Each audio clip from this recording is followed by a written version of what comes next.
한번 인사하겠습니다. 사랑합니다. 축복합니다. 말씀의 은혜 받읍시다. 네, 이 추운 날씨 가운데 또 우리가 불금이라고 말하는 이 금요일 저녁에 물론 많은 성도님들이 이 자리에 나오고 싶어 하셨겠지만 그럼에도 그 중에서도 이 자리에 나올 수 있는 그 은혜를 허락하신 하나님께 우리가 감사한 마음으로 나아갔으면 좋겠습니다. 아마 이곳에 모인 우리는 예수님이 하나님의 아들이심을 믿는 자들일 것입니다. 아멘? 이것은 예수님 역시 성부 하나님과 마찬가지로 전능하시고 또 거룩하시고 변함없으시고 무한한 영광스러운 존재라는 것을 고백하는 것과 같은 의미입니다. 그리고 바로 그런 하나님께서 이 땅에 오신 것입니다. 그런데 예수님은 전능한 하나님이시기도 하지만 성경은 또한 이런 예수님께서 이 땅에 오실 때 어떤 모습으로 오셨나요? 성육신, 즉 완전한 인간의 모습으로 오셨다고 말씀하고 있습니다. 이것은 무슨 말인가요? 그 전능하신 하나님께서 우리 인간의 자리까지 내려오셔서 인간으로서 우리가 겪는 모든 일들, 또 모든 감정들, 슬픔과 기쁨, 고통, 아픔까지도 동일하게 경험하고 느끼셨다는 것을 말씀해주고 계시는 겁니다.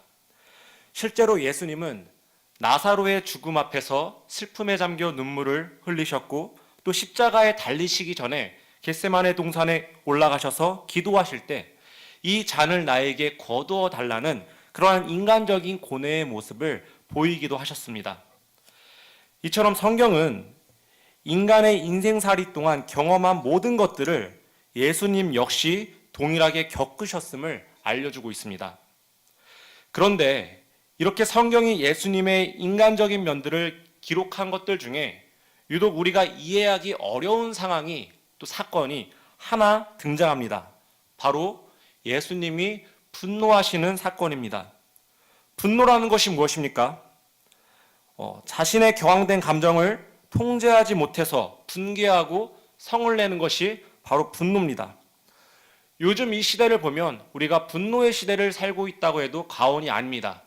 많은 사람들이 크고 작은 일에 쉽게 화를 내고 또 그 분을 이기지 못해서 많은 사고들이 일어납니다. 어떤 경우에 여러분들은 화가 많이 나시나요? 아마 졸려운데, 아주 사소한 것들이죠. 졸려운데 잠을 못 잘 때 저는 가끔씩 화가 납니다. 그리고 오래전에 약속을 잡았는데 상대방이 일방적인 약속을 취소하거나 또 자녀가 방을 어지럽히거나 부모님이 잔소리할 때 운전을 하던 중에 다른 차가 끼어들 때 분노가 아래에서부터 끌어오르기 시작을 하죠. 그러다 보니 이러한 분노를 억제하지 못해서 많은 사건들이 폭행이라든가 살인이라든가 그러한 일들이 많이 일어나게 되는 것 같습니다. 그렇게 요즘 많은 현대인들이 서로가 조금만 건드리면 터질 것만 같은 그런 긴장감을 가지고 살아가고 있는 것 같습니다.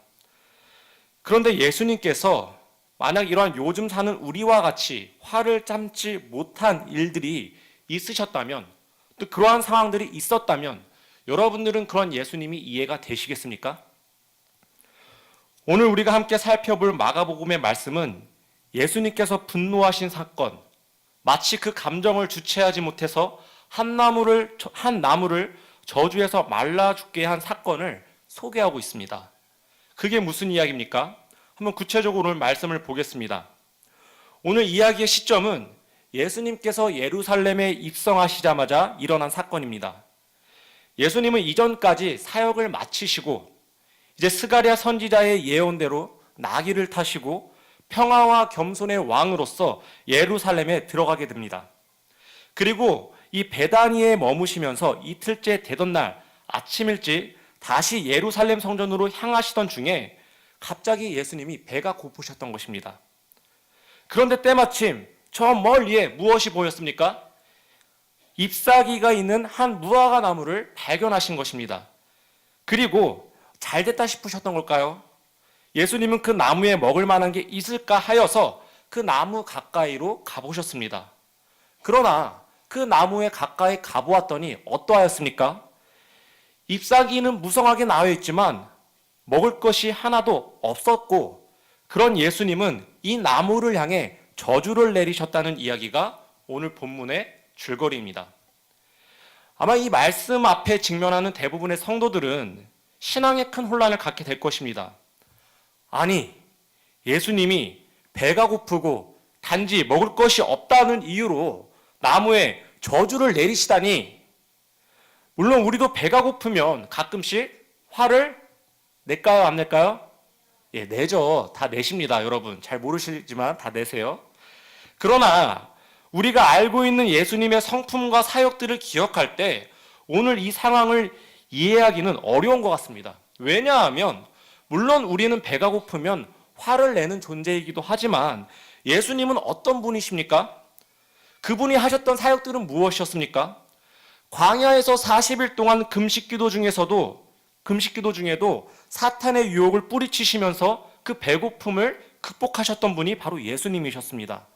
특히나 오병이어라는 기적을 통해서 장정만 5천 명이 넘는 무리들을 먹이셨던 그 전능하신 하나님이 바로 이 예수님이셨다라는 겁니다. 그렇기 때문에 오늘 이 먹을 것이 없어서 무화과 나무에 열매가 없다는 이유로 좌절하셨다라는 것은 우리가 더욱 믿기가 어렵다라는 것입니다. 혹자들은 어떻게든 이 상황을 이해해보고자 예수님이 인간이시기 때문에 더 인간적인 모습이 아니냐고 반문을 하곤 합니다. 그러나 여러분, 인간적인 것이라는 것이 무슨 말입니까? 여러분, 배고픔을 참는 갓난아이를 본 적 있으신가요? 혹은 정정하게 손을 들고 배가 고프다는 의사 표현을 하는 그런 어린 아기를 본 적 있으세요? 없습니다. 아기들이 배고프다 그 의사를 표현할 수 있는 방법은 단 하나입니다. 무엇입니까? 예, 우는 거예요. 울어대는 겁니다. 그리고 우리는 그 사람이 아기이기 때문에 그런 상황을 이해할 수가 있는 겁니다. 만약 그 아이가 울 때마다 너 왜 우니? 도대체 무슨 이유 때문이야? 난 너가 우는 것을 이해할 수 없어 라고 말하는 부모가 있다면 그 부모는 부모에 될 자격을 다시 한번 점검해 보아야겠죠. 예, 우리는 그 아기가 아기이기 때문에 배고프면 울고 잠자리가 불편하면 울고 또 그런 어떤 상황이든지 간에 그 우는 모습을 이해할 수 있다라는 거죠. 그런데 여러분, 반대로 다 큰 어른이 되어서도 배고플 때마다 먹을 것이 없다고 짜증을 내고 울어대고 밥을 차려주지 않는 아내를 향해, 남편을 향해, 또 부모를 향해 저주를 퍼부은다면 여러분, 그 자녀가, 그 남편이, 그 아내가 정상적이라고 우리가 판단할 수 있을까요? 한번 생각을 해보시기 바랍니다. 내일 아침이 되었어요. 아침을 차려주지 않았는데 남편이 아침을 차려주지 않는다고 막 우는 겁니다. 당신 미워! 어떻게 밥을 안 차려줄 수 있어? 상당히 이상한 상황입니다. 예, 제가 없던 애드립을 하다 보니 예. 아마 그런 모습들을 우리가 그대로 나타낸다면 또 그러한 모습을 본다면 그것은 인간적인 것이라기보다는 단지 그 사람이 한 인간으로서의 자격, 심성을 갖추지 못한 상태라고 판단을 할 것입니다. 아니, 더 나아가서 오히려 타락한 인간의 단면을 제대로 보여주는구나. 먹을 거 하나 참지 못하는 그 인간의 나약함을 네가 내 앞에서 똑똑히 보여주는구나 라는 생각을 하게 될 것이라는 겁니다.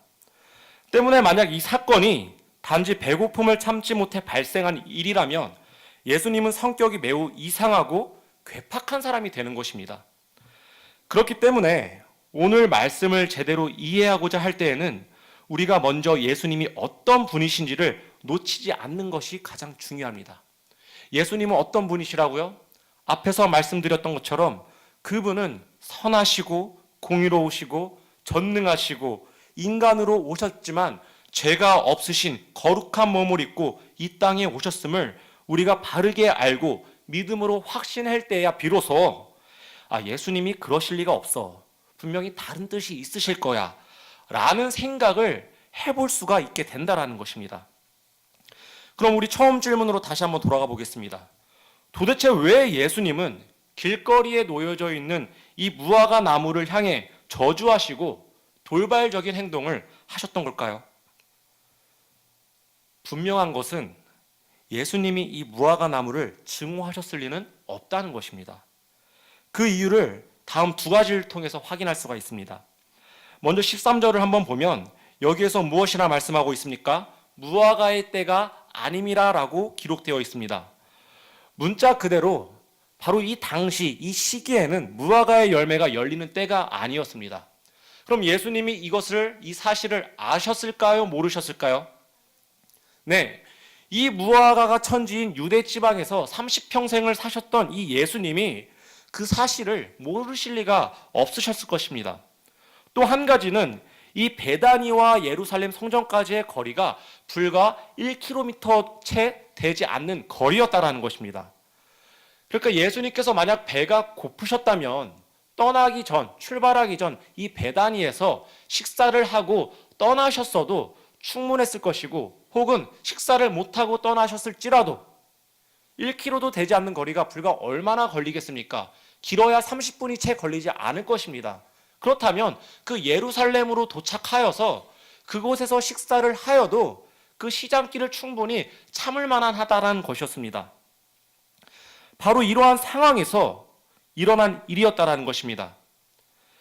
이처럼 만약 아직 열매 맺을 시기도 아니고 충분히 식사가 가능한 상황에서 무화과 나무에게 이 배고픔에 대해서 화풀이를 하셨다면 이것은 인성적으로 예수님께서 문제가 있다는 말이 될 것입니다. 여러분, 지금 제가 말하는 것에 동의하십니까? 네? 예수님이 인성에 문제가 있으신 걸까요? 우리 친구는 이따 끝나고 저와 함께 신방을 잠깐 하도록 하겠습니다. 아니죠. 그것은 성경이 가르치는 바도 아니고 우리의 신앙의 고백의 내용도 아닙니다.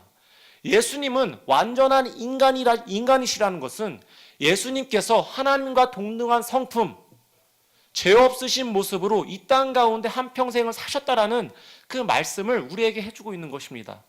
그러니까 단지 30분도 채 되지 않는 이 배고픔을 참지 못해 짜증을 내셨다라는 것은 있을 수가 없다라는 것입니다.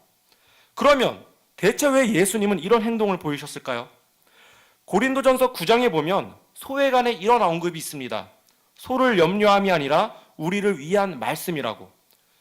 소에 대한 언급은 하지만 이것은 정작 너희를 위한 하나의 비유라는 것입니다.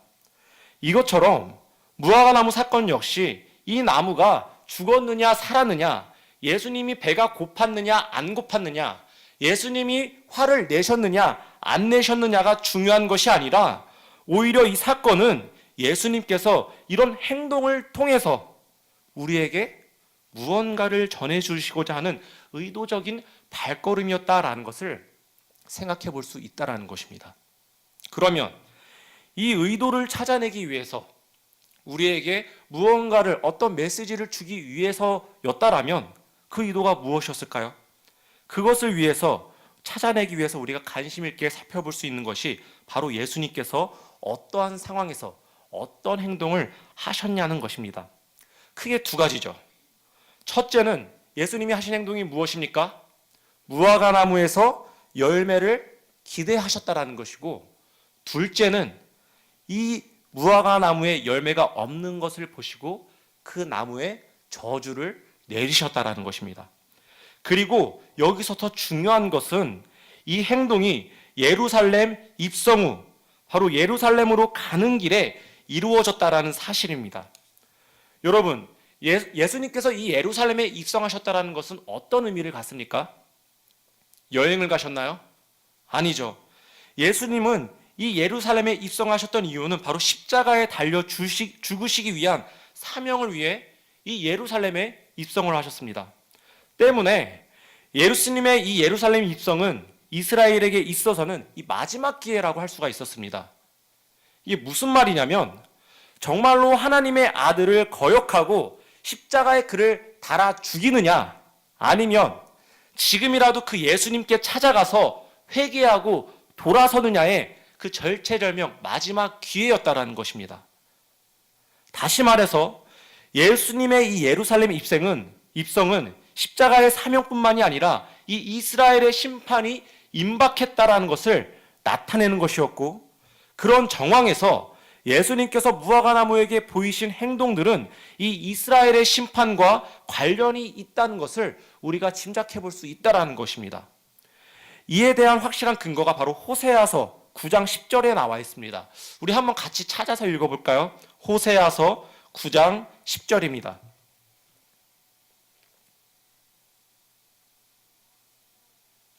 네, 호세아서 9장 10절 우리 같이 한번 봉독해 보도록 하겠습니다. 옛적에 내가 시작.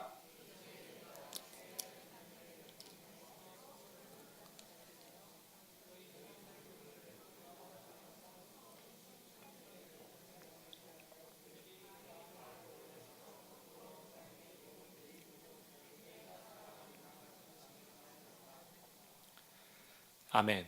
자, 여기 여러분 말씀을 보시면 이 조상들을 보기를 무엇과 같이 무화과나무에서 처음 맺힌 첫 열매를 봄같이 하였다라고 이야기를 하고 있습니다. 여기서 말하는 너희 조상들은 누굽니까? 바로 이스라엘 민족입니다.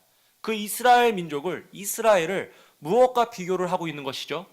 무화과나무와 비유를 하고 있는 것입니다. 다시 말하면 이 무화과나무가 무엇을 의미하는 것입니까? 하나님의 백성, 이스라엘을 상징하고 있다는 것입니다. 이처럼 이 본문 이외에도 성경의 많은 구절들에서는 이 무화과를 이스라엘을 가리킬 때 종종 사용을 하곤 합니다. 바로 이 내용을 근거로 오늘의 말씀을 우리가 다시 한번 살펴보면 오늘 등장한 이 무화과나무도 무엇을 비유하는 것이라고 생각할 수 있겠습니까? 이스라엘을 비유하는 것이라고 볼 수가 있겠죠. 그리고 그런 무화과나무에서 열매를 구하셨던 예수님의 행동과 기대는 또한 누구에게 그 열매를 기대하셨다라는 것입니까? 이스라엘을 향해서 이 열매를 기대하신 행동이었다라는 것입니다. 그런데 그 나무는 어떠했죠? 13절에 보면 예수님은 멀리서 무화과나무의 잎사귀가 있는 것을 보고 다가가셨다고 했습니다. 여러분, 여기서 멀리서도 그 잎사귀가 또렷하게 보였다는 것은 무슨 다른 말로 하면 무엇입니까? 저 멀리서 보았더니 잎사귀가 보였다는 것입니다.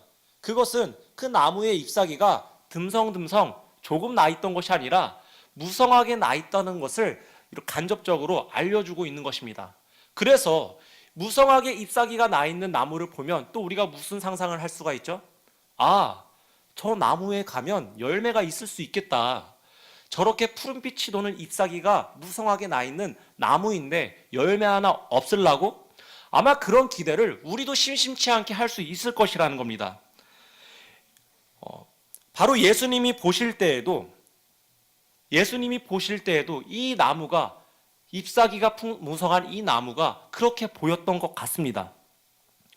그리고 바로 예수님 역시 그 나무가 열매가 맺을 시기는 아니라는 것쯤은 아셨겠지만 이 나무가 그렇게 보이는 것을 확인하고 그 나무에게 다가가셨던 것 같습니다.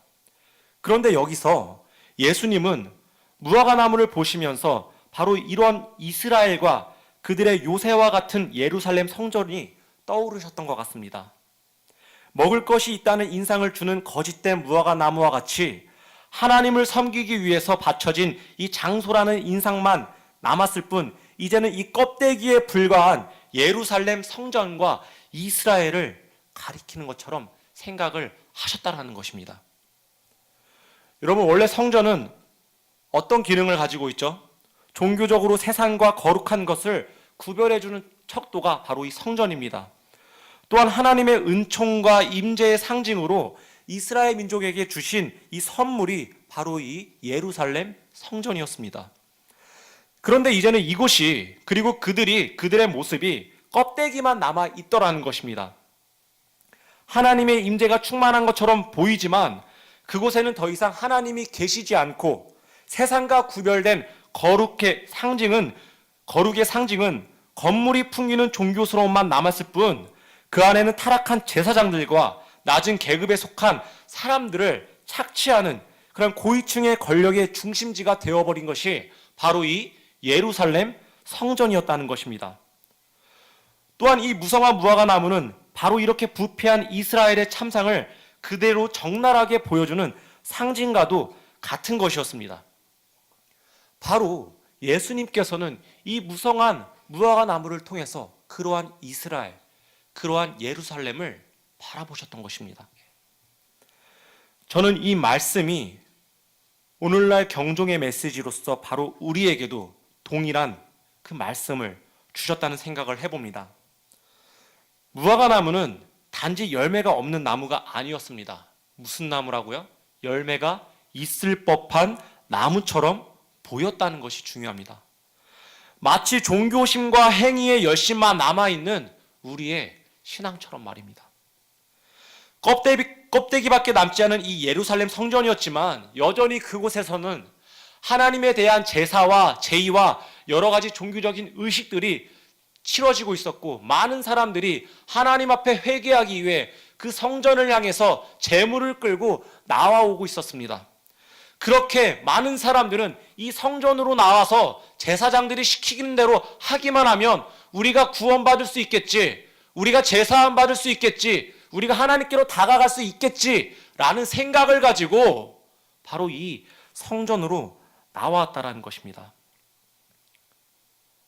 그런데 바로 우리의 신앙의 모습이 이것과 매우 흡사하고 유사하다라는 것입니다. 오늘날 교회가 침체되었다고는 하지만 여전히 많은 기독교인들이 주일에 교회를 찾아가서 예배를 드리고 기도도 하고 말씀도 봅니다. 교회 봉사도 열심히 하고요. 우리 청년들은 겨울과 여름, 가을이 되면 수련회도 가고 단기 선교도 가고 많은 사역들에 참여하는 모습들을 볼 수가 있습니다. 누가 보기에도 믿음이 좋고 그 믿음 좋은 행실대로 살아가는 모습들을 우리가 확인할 수 있다는 것입니다. 그러나 우리가 여기서 오늘 말씀을 가지고 다시 한번 경각심을 가져야 할 것은, 이러한 우리의 종교심, 종교적인 활동들이 아무리 많고 아무리 열심을 다하여 한다 할지라도 우리 자신이 하나님이 원하시는 열매를 소유한 자라고는 할 수 없다라는 것입니다. 하나님이 원하시는 열매는 우리의 그러한 열심과 최선으로 얻을 수 있는 것이 아니라는 것입니다. 그럼 그 열매는 우리가 어디서 얻을 수 있겠습니까? 더욱더 최선을 다하는 모습으로? 지금보다 더 큰 열심으로? 아니죠. 그것은 하나님께서 우리에게 밝히 알리시고 품게 하신 하나님 자신에 거할 때, 그분 안에 거할 때 그분께서 우리에게 허락하신 그 열매를 얻을 수 있을 것이라는 겁니다. 그 열매가 무엇입니까? 바로 하나님 자신의 성품, 하나님의 사랑, 인내, 충성, 온유, 자비, 화평, 바로 그러한 성품들이 우리 안에 우리가 갈망하고 자라가는 것이 하나님께서 우리에게 원하시는 열매라는 사실입니다. 우리 성도님들도 마음에 이러한 열매들에 대한 기대가 있으신가요? 이러한 열매가 맺어가는 그 기쁨을 또한 누리고 계십니까? 이 열매의 특징은, 만약 그러한 열매가 우리에게 주어지게 된다면 그 열매를 소유하는 것으로 끝나는 것이 아니라 이 열매를 품은 자들의 그 삶 속에서 그 삶의 지경이 놀랍도록 변하고 또 그 변화를 누리게 된다는 것입니다. 그 모습에서 열매를 가진 자의 모습들이 자연스럽게 나타나고 드러나게 된다는 것이죠.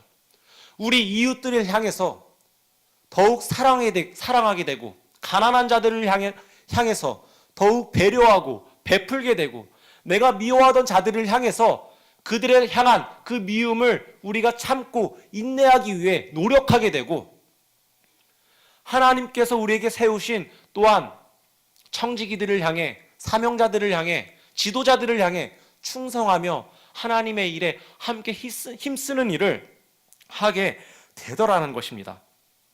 이것이 바로 하나님께서 그 열매를 소유한 자들에게 주시는 삶의 현장, 또 그러한 모습이라는 것입니다.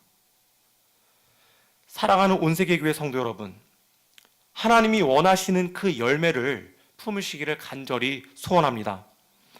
빛 좋은 게살구, 경건의 모양만 남은 채 사랑하고 협력하고 이해하고 베푸는 것에 우리가 여전히 인색하고 누구를 저주하고 미워하면서 하나님의 일에 힘쓰고 있다고 생각한다면 우리의 모습이 무엇과 같다고요? 열매가 없이 잎만 무성한 바로 그러한 무화과 나무와 같은 신앙을 소유한 자가 바로 우리가 될 수 있다라는 것입니다. 그런데 더 중요한 것은 바로 그 다음입니다. 예수님의 그 두 번째 행동, 그것이 무엇이었나요? 예수님은 더 이상 그들에게 가망이 없음을 인지하시고 이 이스라엘을 향해서, 그 무화과 나무를 향해서 저주를 선포하셨습니다. 그 저주가 무엇입니까? 이제부터 영원토록 내게서 열매를 따먹지 못하리라. 그리고 그 나무가 어떻게 되었습니까? 11장 20절을 보면 그들이 아침에 지나갈 때에 무화과 나무가 뿌리째 마른 것을 보고라고 되어 있습니다. 다음날 아침 제자들이 무화과 나무 옆을 지나갈 때 이 나무가 뿌리채 말라 있는 것을 발견하게 된 것입니다. 여러분, 이 식물의 뿌리가 썩거나 말라버렸다라는 것, 무엇을 의미하나요? 더 이상 이 식물에게 생명이 소생할 만한 기능이, 건덕지가 하나도 남지 않았다라는 것이죠. 더 이상 그 생명이 회복되고 자라날 가망성이 아예 사라졌다라는 것입니다. 이 나무는 더 이상 살 소망이 없는 영원한 죽음을 맞이한 것이었습니다. 바로 이 말 그대로 하나님께서 이 나무를 통해 이스라엘에게 선포하신 것은, 선언하신 것은, 이스라엘의 신앙은 이제는 하나님의 심판 앞에서 더 이상 아무런 기능, 아무런 능력도 행할 수 없게 되었다라는 것입니다. 그들이 믿는 신앙은 이제 구원의 신앙이 아니라, 하나님이 구원의 신앙이 아니라 확실한 심판의 자리로 나아가는 신앙이 되어버렸고, 그들의 열심은 그 심판의 보증만이 될 수밖에 없게 되었다라는 것입니다. 하나님께 더 이상 그들은 아버지를 잠시 떠난 탕자와 같은 존재가 아니게 된 것입니다. 바로 그 심판을 통해서 그들은 더 이상 하나님이 택한 백성이 아니게 된 것입니다. 그들이 아무리 예루살렘 성전에 가서 회개하고 제사를 지내고 하나님 앞에 제물을 올려들어도 하나님께서는 더 이상 그 제물에 대하여 조금도 기뻐하지 않으시고 흠양하지 않으시겠다는 그 선언을 이 무화과 나무를 통해서 하게 된 것이라는 겁니다. 여러분, 참으로 무서운 이야기입니다. 만약 이 이야기를 오늘 이 자리에 나와 있는 우리에게도 동일하게 적용을 한다면, 열매 없는 신앙 속에서 우리가 지금 붙들고 있는 이 열심들, 찬양과 기도와 봉사와 예배에 대한 최선, 이러한 모든 것들이 우리에게 조금의 구원의 조건도 될 수 없다라는 것을 보여주고 있다라는 것입니다. 그리고 결국 그 최선의 결과 역시 무엇이라는 것입니까? 하나님의 영원한 심판뿐이라는 것, 바로 그 엄중한 경고가 지금 이 말씀을 통해서 선언되고 있는 것입니다. 그런데 여러분, 더 중요한 것, 만약 이 선언을 통해서 끝났다면, 성경이 더 이상 쓰여지지 않고 하나님께서 우리에게 어떠한 말씀과 어떠한 행함도 없으셨다면, 우리는 이미 그 2000년 전 그 무화과 나무에서 선언하신 예수 그리스도의 그 선언대로 멸망의 자녀로, 멸망의 사망의 자녀로 남게 되었을 것입니다. 그런데 지금 우리에게는 어떤 것이 남아있게 되었습니까? 이 말씀이 2000년 전 이스라엘과 오늘날 우리에게 적용될 때에는 중요한 차이점이 한 가지 발생하게 되었습니다. 그 심판을 피할 길은 우리에게 마련해 주셨다라는 것입니다. 바로 이런 우리들을 향해서 열매를 기대할 수 있게 된 것은 이 열매를 맺기까지 더욱 최선을 다하라는 것이 아니라는 것입니다. 너희가 열매가 필요하니, 구원을 받기 위해서는 이 열매가 필요하니 더 최선을 다해봐, 더 노력을 더 해봐, 그러면 그 열매를 맺고 너희가 구원을 얻을 수 있을 것이야. 바로 그러한 말씀을 주시기 위해서, 그러한 더욱더 최선을 다하라는 말씀을 위해서 주신 것이 아니라, 바로 누구를 통하여서 우리에게 주신 그 피할 길, 그것을 통하여서 우리에게 구원을 받을 수 있다라는 메시지를 주시려고 하셨다라는 것입니다. 그것이 바로 누구십니까? 예수 그리스도라는 것입니다. 바로 이 예수 그리스도를 통해서 너희의 최선으로는 잎이 무성한 무화과 나무밖에 될 수 없지만 그것으로 너희가 구원을 받을 수가 없어. 너희가 그러한 모습으로는 종교적인 열심으로 종교인처럼 기독교인처럼 보일 수 있지만 참된 그리스도인은 될 수 없다.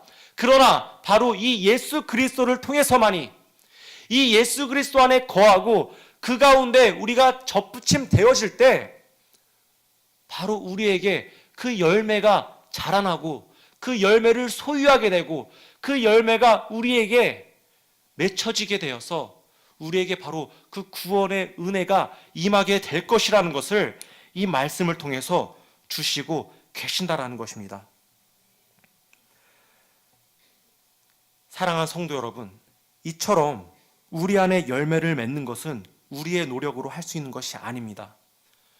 우리가 주님 안에 거하고 주님이 우리 안에 함께 하실 때 바로 그분의 성품이 그분을 닮음이 우리에게 선물로 주어지는 것입니다. 그분의 사랑이 나의 사랑이 되고 그분의 긍휼이 나의 긍휼이 되고 그분의 공의와 성실하심이 나의 것이 되는 것입니다. 그리고 이러한 구원과 열매를 선물로 받은 자들이 그러한 삶을 살아가게 되는 것입니다. 이것이 바로 성경이 말하는 은혜인 것입니다. 사랑하는 성도 여러분, 말씀을 정리하겠습니다. 열매가 없는 이스라엘을 향해 예수님은 그들을 저주하시고 심판하셨습니다. 우리에게도 마찬가지입니다. 잎만 무성한 나무처럼 살아가는 자들에게는 하나님의 심판이 임하게 될 것입니다. 그러나 사랑하는 성도 여러분, 그렇다고 우리가 열매를 맺기 위해 안간힘을 쓰고 노력하여도 그것은 불가능한 일이라는 것을 우리가 살펴보았습니다. 우리에게 열매를 원하시는 하나님의 마음은 다른 의미로 우리가 그리스도 안에 거하여 그분의 품을 떠나지 말라는 요청과도 같다라는 것입니다. 하나님은 그러한 그리스도 안에 거하는 자들에게 영생을 약속하셨고 그 안에 거하는 자들에게 하나님이 찾으시는 열매를 맺게 하셔서 그 열매를 통해 우리 가정과 이웃과 사회를 하나님의 나라처럼 이롭도록 만들어 가도록 우리에게 그 사명을 주셨다라는 것입니다. 사랑하는 온세계교회 성도 여러분, 바로 이 오늘 밤 우리 모두가 이 그리스도 안에 거함으로 참된 열매를 소유하고 열매를 기대하고 열매를 맺는 성도임을 우리가 다시 한번 확인하여서 하나님 앞에 기쁨의 찬송을 드리고 기쁨의 기도를 드릴 수 있는 자리가 되기를 소원합니다. 이전까지 우리의 모습들이 잎만 무성한 마치 열매가 맺어져 있는 그 나무와 같은 신앙생활로 살아가고 있었다라면 다시 한번 주님의 그리스도의 그 품을 사모하고 그 안에 거함으로 인하여서 참되신 생명의 열매를 우리에게 부어주시는 하나님의 은혜를 경험하는 이 금요일 밤이 되기를 예수님의 이름으로 축원합니다. 우리 함께 찬양하며 이 시간 기도하는 시간 갖도록 하겠습니다.